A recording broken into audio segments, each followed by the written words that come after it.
Welcome to the Family on Three podcast. Today we are joined by Don Marzano, head men's lacrosse coach at Capital University, and just all-around awesome guy. We explore the topics of community, the power of staying with your team, and what it means to be a good teammate to Coach Marzano. I hope you look forward to this conversation as much as I enjoyed having it with him. So let's bring it in, huddle up, and let's get talking with Coach Marzano. Family on three. 1, 2, 3. Family.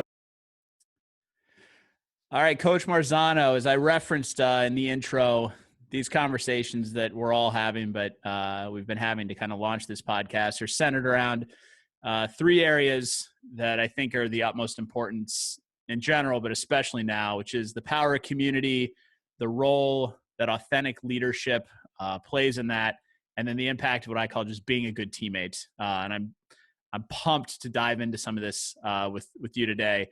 Obviously, today's conversation takes place with the backdrop of a global pandemic, something literally out of the movies, but very much our new reality. Businesses like mine are shut down.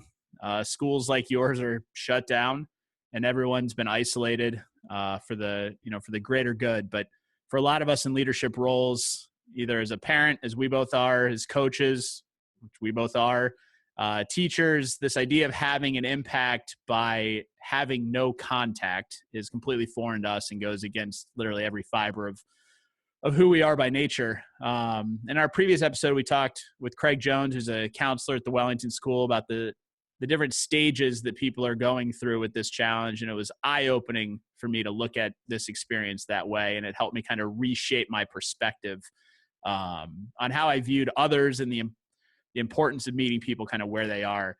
So as a coach, as a human being that I've always felt was as authentic as they come, talk to me about how this process has played out for you and your program at Capital, and how you personally have worked through, the initial shock of where you and your players are now with everything.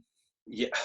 I mean, thanks for having me on, but it's such a tough time going on with everybody. And all spring athletes and just everybody right now that's suffering from it, not just athletes, just everybody. It's just been a wild time. But specifically for Capital, I remember we were watching film that day, against Transylvania. That was that Thursday. I was March 12th. I was we were watching film and prepping.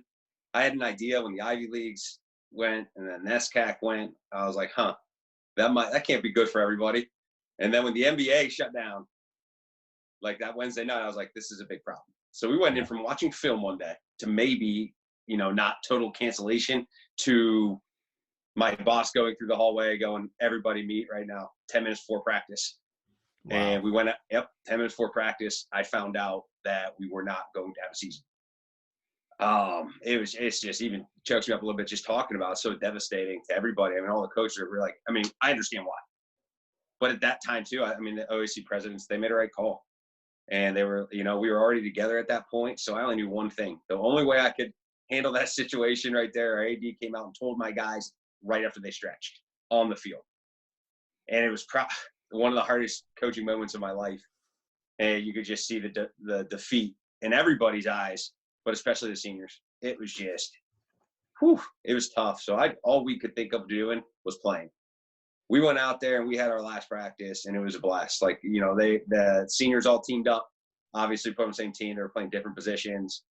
It was a lot of emotionals. A few parents came. We told them to get there and they had a camera and took pictures. So we left them all out on the field the last moment of the scrimmage, just took everybody else off and clapped them all on their way. And I thought it was a special moment. So as far as that day, we handled it that way. And me personally, my first and foremost thought after I got out of that day, that practice, that last one, because that was a 2.5 hour span of our lives. It's we went from, hey, I'm prepping to and working with all these kids every day and getting time. We're getting there, a lot of getting there to boom, nothing. Right. My first thought was my kids. I got twins, 2-year-old twin boys, and my wife. I was we got to go there. So that first 5 days, I was distracted with them, trying to figure out, my wife started working from home Monday. I did that Friday. Daycare shut down Friday. It was okay. So we had to, as you probably did, and as every did, and I think every coach in the nation did, they worried about their team that day and there's a few days after that. And then it was all family for me. Right. For about 5-6 days, so I can catch my breath and figure out what's going on. Right. And that was the hardest part, is like, we don't know. I didn't have answers for the guys. I had nothing. We weren't even allowed to have a team meeting after that because of 45 guys. Yeah. And it's one of the things, I think you hit on it right there, that I think is, at least for me, I think for our program at Denison, but I mean, I even talk about with, as you mentioned, I have 4, 6, and 8-year-old daughters, and all in, different stages of school and all of that. But I think the biggest challenge with this is not knowing. It's just that idea of, when people ask you questions, you don't know the answer. And I reference this, and this happened last night. Governor DeWine comes out and says, we're going to start rolling out a slow reopen on May 1st. My phone immediately starts blowing up asking, when's the lac shop going to be open? And it's, again, you don't know the answer. You're trying to figure out all these different moving pieces that are moving targets. And as coaches, that's the last thing that we want to do. You talked about prepping film. The whole reason you're prepping film is to eliminate the unknown. Yeah, exactly. So I laughed. I was like, this is the classic, like, you're just being, as a coach, it's like you just got dropped into the fourth quarter of a game against an unknown opponent, down by 6 goals, and you have an entire team looking, going, how do we win? Win the game. Like, what? Yeah. And it's I think from a leadership standpoint, I joke, you read every leadership book about, trust the process and preparation, and to be thrown into something like this, even with our administration at Denison, I'm sure it's the same thing at Capitol, is, nothing preps you for this. No, it's absolutely. Truly, it's incredible. It's so wild. And I think the way that everybody's handling it is great. And I do think our team is really receiving of it. And when it came to that, in such a devastating moment, we actually had to talk about perspective on our team. We were already 5 games deep. We weren't playing extremely well. So, like, literally, we lost a game or had a bad practice, I had to sit everybody down and, like, talk about perspective. And you play because it's fun. They were acting like it was a job. I was like, I'm the only one that can cope with the loss. I shot basketballs till like 1 a.m. one day at Cap Center. Yeah. And apparently I was punting a couple. And the team saw that as I stared them. I was like, you guys got to let me cope with it. This is my job. You guys don't have to worry about it. Come back to practice ready to go. So we literally just had a perspective talk on what it means. Like, what's your why? Why do you play? Don't act like it's the end of the world, all this stuff. And a week later, a few guys were like, yeah, and then season's canceled and this pandemic starts. They're like, that was kind of timing, coach, with perspective. We get it. And I'm like, yeah, it is. And it's so crazy. But just with those guys, like, we started focusing a little bit more with our team on controlling the controllables. Now, one thing we can always work on is grades. The second we went to online meeting, class, I got worried. Yep. We're not accessible to them right there. We have grade checks, we have everything. And there's still students that suffer and struggle. Sure.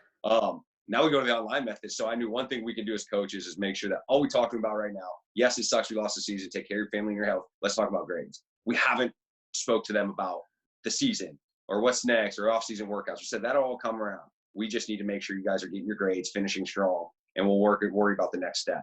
So I think that with our mindset, we tried to make sure that we figured them a focus of just get your grades. And that's what you can do for your team. And as you guys always say, your big thing is be a good teammate.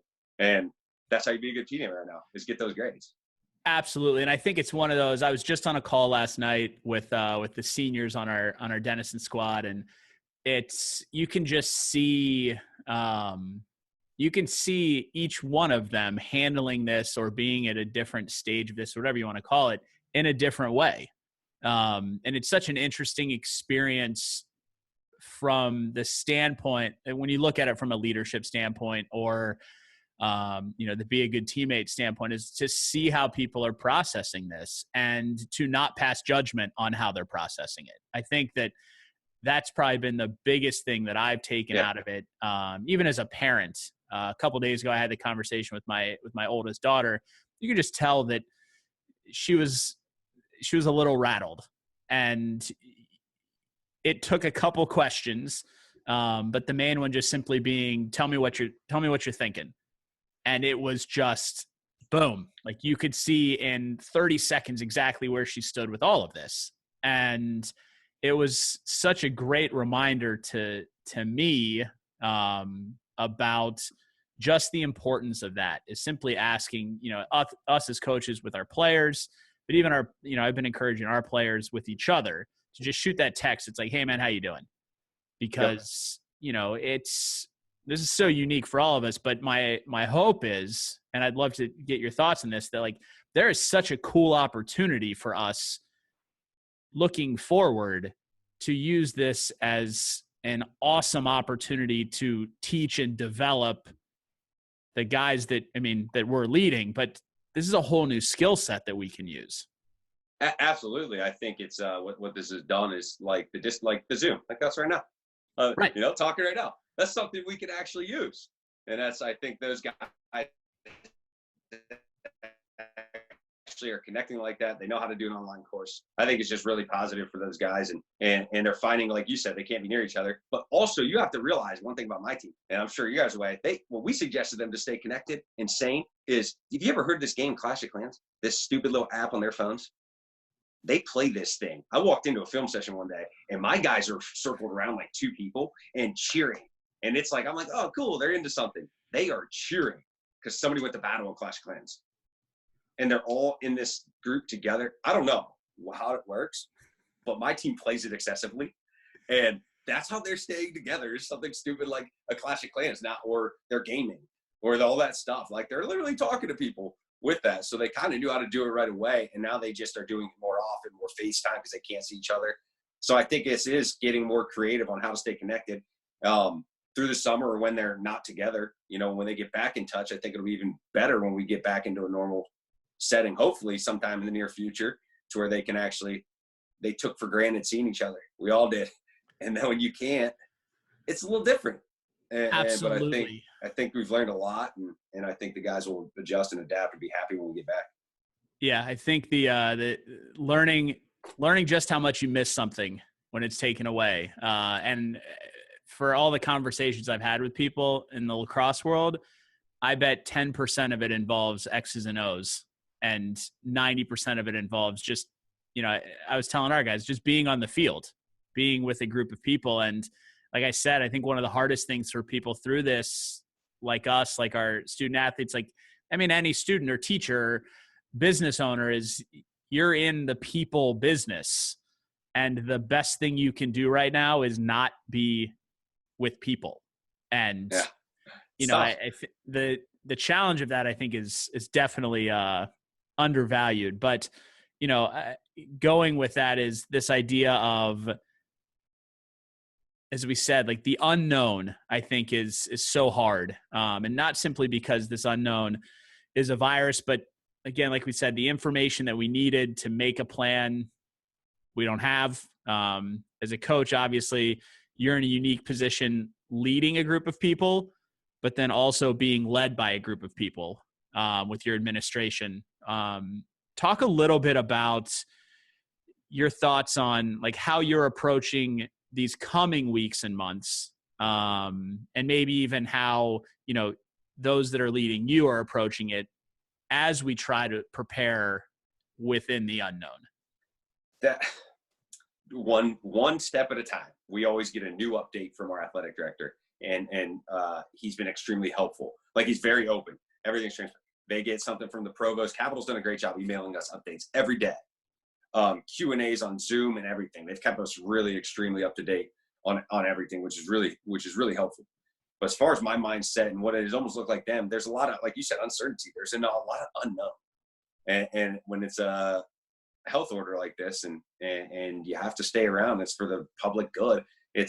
We'll kind of be the last kind of disperse. But I love that the fact that our administration is going one step at a time, and our school has been a great job emailing every student and updating them and making sure they're on the same page to hopefully cause a little less panic. I know it is for me when I read them. I know a little bit more every day about what we're doing on Capitol. I can tell my family, talk to colleagues, talk to people. We're recruiting still too.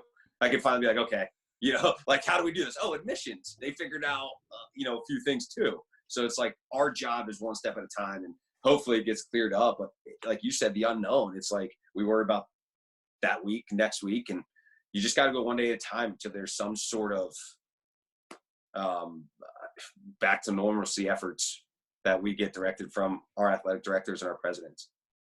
Yeah, I think I love the point about the consistent communication. I think one of the things that I've been floored by in my role at Denison is just the depth of communication is incredible. Yeah. It seems obvious, but if you really step back and look at it, it's so difficult to share concisely, but the depth of information that people need. And I think it's been, at least in my experience so far, it's been incredibly reassuring and confidence building to have that, like you said, on a daily basis. It's huge. Just even when it was all happening, like parents had a ton of questions. Sure. And they should. That's where and they should. And that's as did I. And I think everybody did a great job. All the updates and everything, I think nationwide, even on the news, I think everybody's extremely informed. I think that's helped a lot of the panic that was onsetting early. And sure. I think people are understanding a little bit more, but I couldn't be more happy with the college system, keeping us up to date, letting us know. Yeah. And I think it's one of the things in transitioning a little bit to this idea of kind of the importance of community.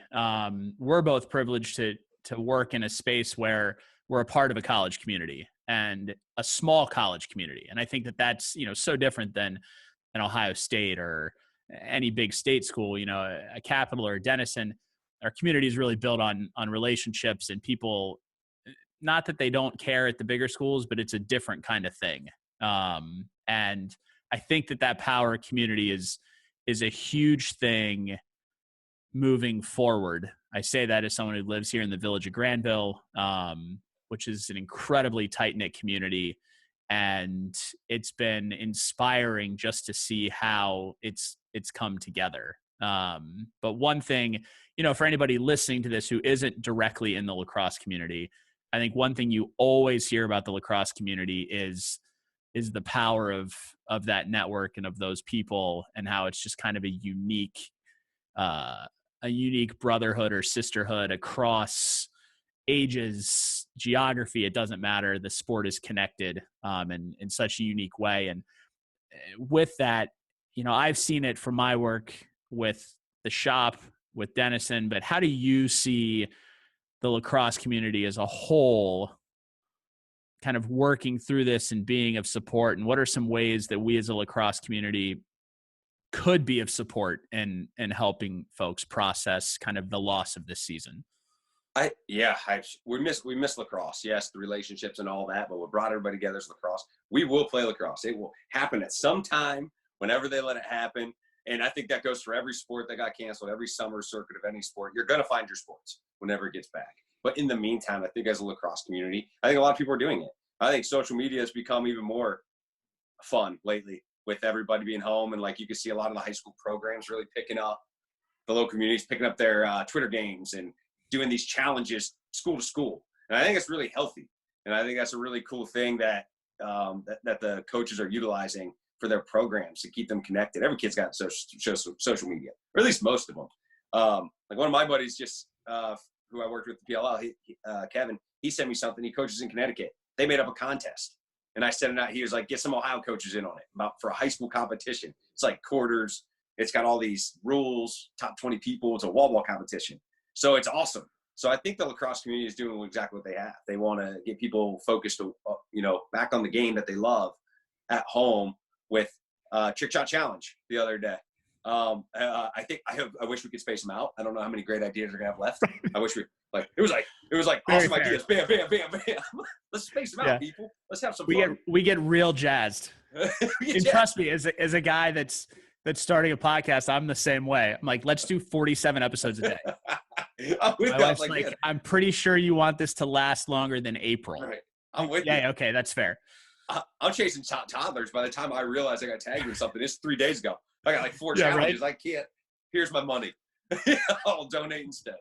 I think you're spot on about what I've loved the most through this, two things really. One is the idea, I guess they actually go together now that I think about it. The idea that this is reminded us of the bigger picture and the fact that, as cliche as it sounds, we are collectively on the same team right now.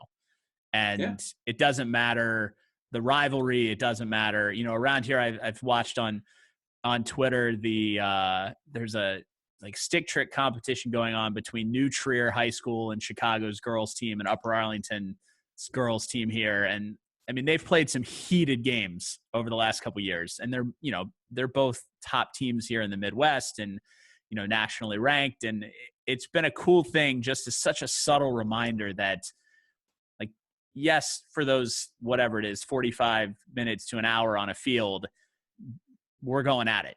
But right now we're not doing that. So we're collectively, we're in this. And one of the biggest ways I saw that come out was when East Coast Dyes made the shift to making protective gear. And by the way, the fact that those companies did that, what seemed like in 24 hours, was incredible. It's like all of a sudden East Coast Dyes, Cascade, and String King are making protective gear for, and I was like, the intelligence and the wherewithal to be able to do that's incredible. But what I loved was when East Coast Dyes announced that they were doing it, they made a point to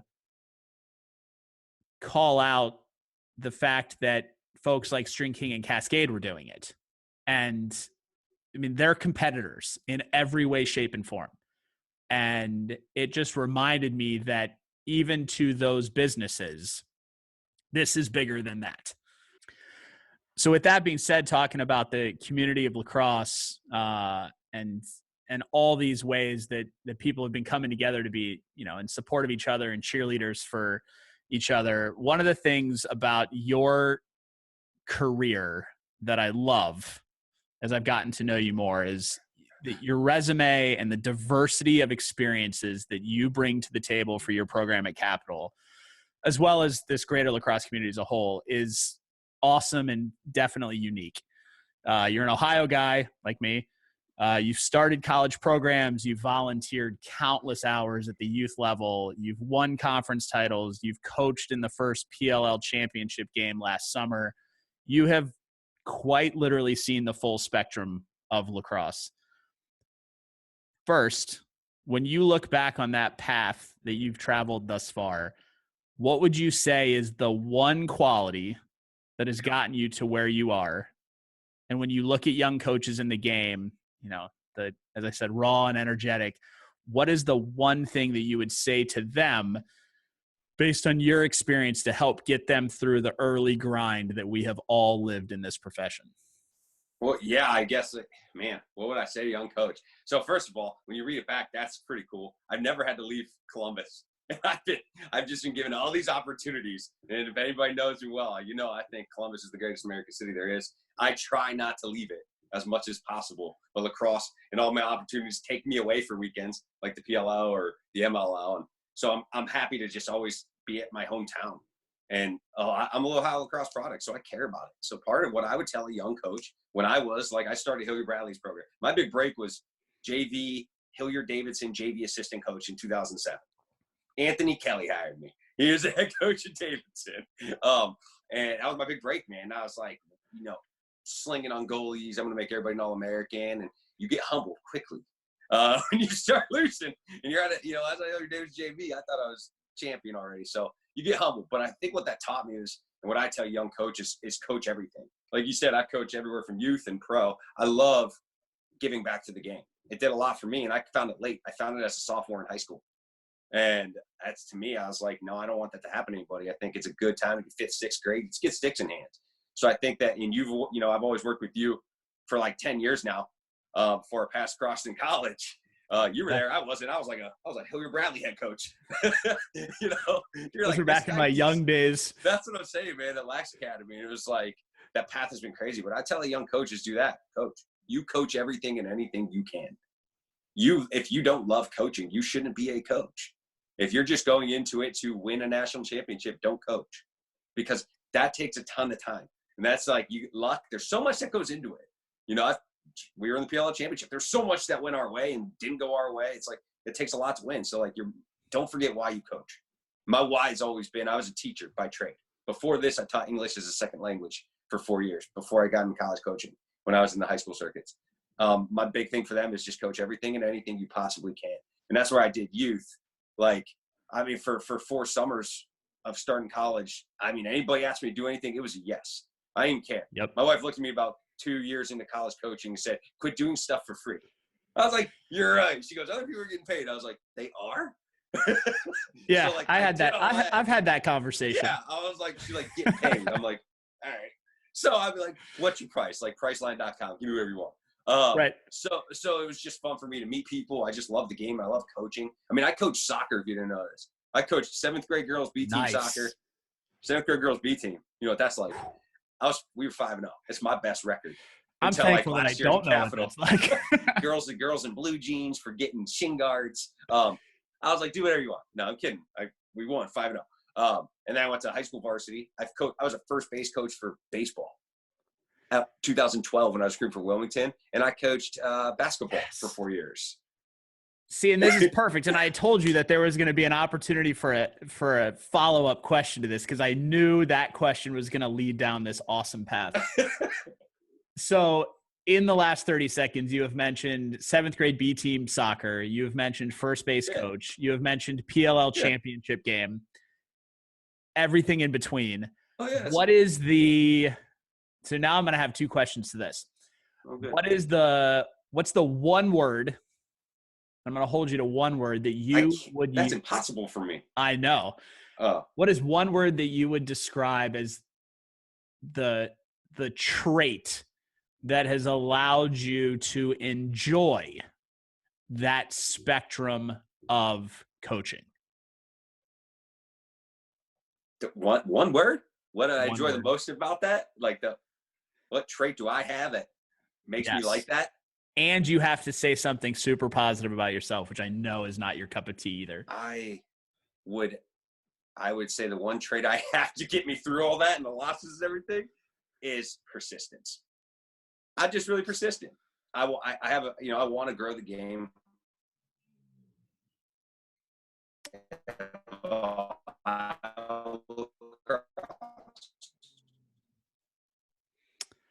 What is the one experience through all of that? Persistent. If you have to be on the grass field in the middle of the day, I think you're breaking up a little. What was your question?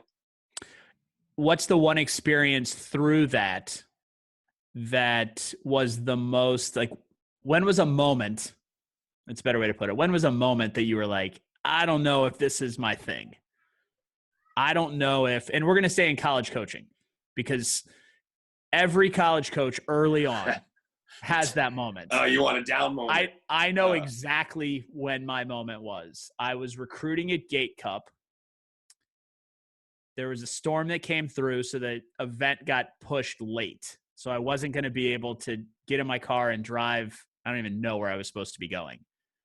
And I had to stay in a motel that was devastating.